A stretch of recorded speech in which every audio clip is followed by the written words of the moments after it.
It's Wednesday, July 27th at 9:05 p.m.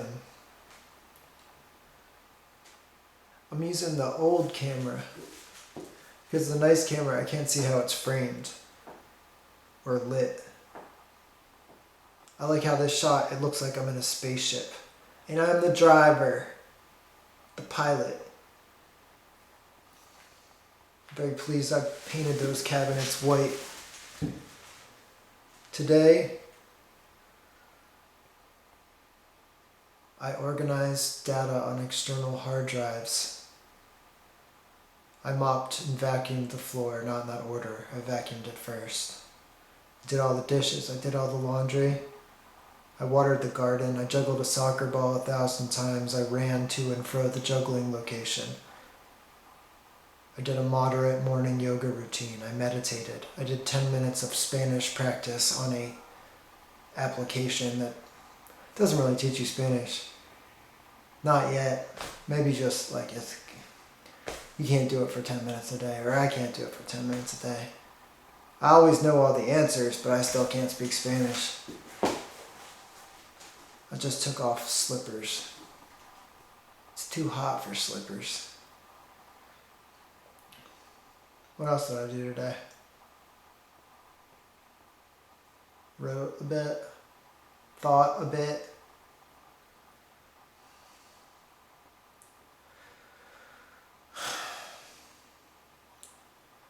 You're supposed to do less to be able to. You have a finite lifetime. So in essence, there's so many lives that you cannot live, but to live a single one well, according to this class I'm taking. God damn it.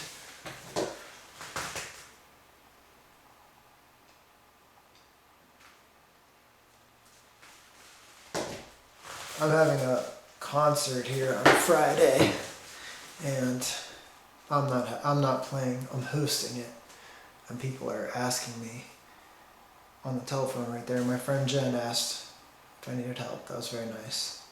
She asked if I needed help, like somebody to bring blankets or chairs.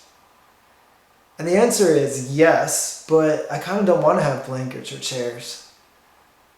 But I'm always the kind of person, like I did have to play a concert on Saturday at a party that was not my party, it was my friend Jess's. And for some reason I was so convinced it was going to be hot there. I was like, you shouldn't even wear a button shirt, you should just wear a t-shirt. But I wore a button shirt and it was freezing. And it's the same thing with the blankets at the thing. I'm like, there's no furniture. There's the chair I'm sitting on and one other chair in this house, no couch. Beautiful hardwood floors, got some dented in it from the piano wheels and the people that have lived here in between me and me. But there's nowhere to sit. And it's kind of fucked up to make other people pay the consequences for my own weird, irrational thought process, which is like, it's not going to be cold. I'm not going to need a chair. I mean, I venture to say maybe if I had to go over and do the same thing again next weekend, I would wear a jacket, you know what I mean? But I've wanted to have a nice place to read besides a hard, the chair that I eat dinner table at for a lot of times, and I still have never gotten a couch. Maybe it's because I don't like that word. I don't like how it sounds. I don't like saying it. I don't like going to the store where they're sold. I wrote a newsletter this week. I don't like that word either. I wish there was a better word for it. A serial story sent to 700 and dwindling number of people who have given me their email address over the years.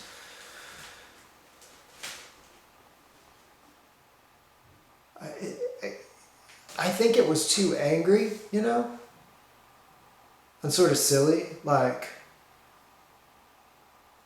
I got this criticism before, like, you make yourself the hero of the story, but you're a piece of shit because you're not the underdog. Yeah, I mean, totally. I'm a piece of shit and I'm not the underdog, but that line of criticism doesn't work because there's always a tipping point. Like the underdog dies in a ditch if it's really the underdog. And the overdog rides a chariot over its rotting corpse. And the in-between dogs, if they, you can tell the story however they want. I was mad, and I told it. And I'm not mad about that.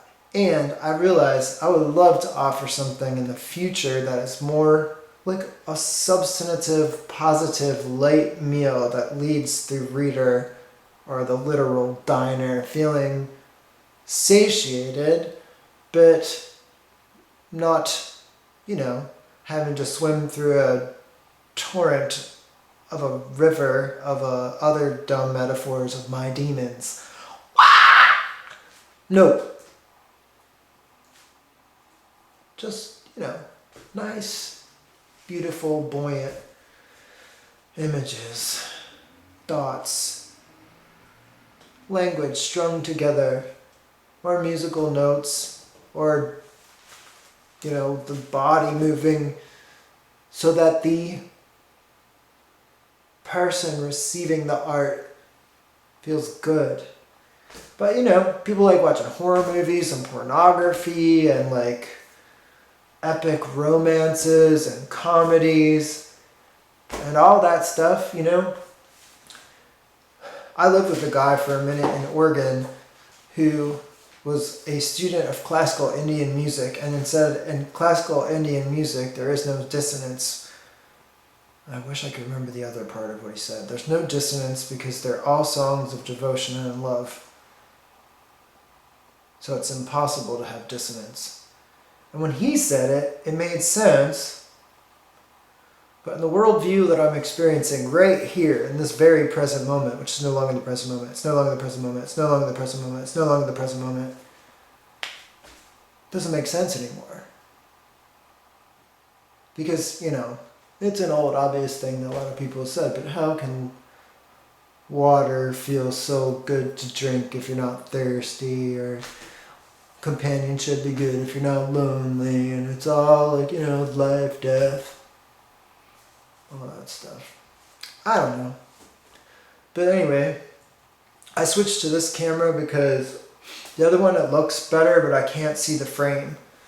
So I lack the confidence when I'm filming it that I'm not wasting my time and not capturing something properly. So I've switched back to the old tech. Part of me thinks you should just have one instrument, I mean, not even cameras, just a guitar, that's it. Or you'll be kind of crappy at a whole bunch of things. But I don't know, Charlie Chaplin's scored his own movies and acted in them and wrote them. You're not Charlie Chaplin! Yeah, but neither are you. Neither are you. Neither are you. Okay, that's good for today. 8 minutes, it's too long, nobody will watch it.